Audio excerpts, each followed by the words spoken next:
இந்த ரெசிபிக்கு இவ்ளோ ரெஸ்பான்ஸ் கிடைக்கும்னு எதிர்பார்க்கவே இல்ல. நான் போட்ட போஸ்ட்ல இதுக்கு தான் அதிகமான கமெண்ட்ஸ், டிஎம்ஸ்லாம் வந்திருந்தது. ரெசிபி டீட்டெயிலா எக்ஸ்ப்ளைன் பண்ணி போடுங்க அப்படின்னு. நான் இன்னைக்கு உங்களுக்கு சொல்றேன்.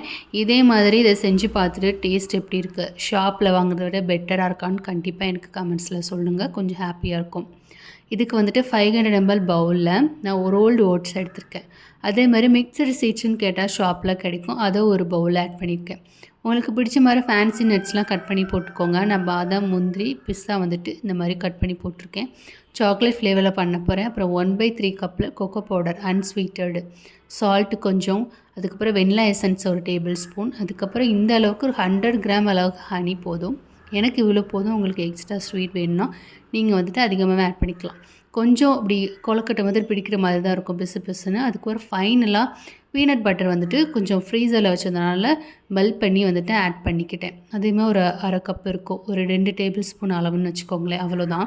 இது ட்ரேயில் வந்துட்டு ஸ்ப்ரெட் பண்ணிக்கலாங்க. இப்போ சென்டரில் வச்சுக்கோங்க.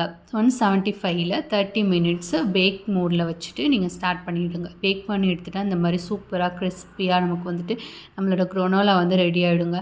அதுக்கப்புறம் நம்ம ஃபைனலாக பெர்ரிஸ் ஏதாச்சும் இருந்துச்சுன்னா ஆட் பண்ணிக்கோங்க. நான் ரைசின் சேர்த்துருக்கேன். ஊடெல்லாம் ஆட் பண்ணிங்கன்னா கருகி போயிடும். அவ்வளோதான்.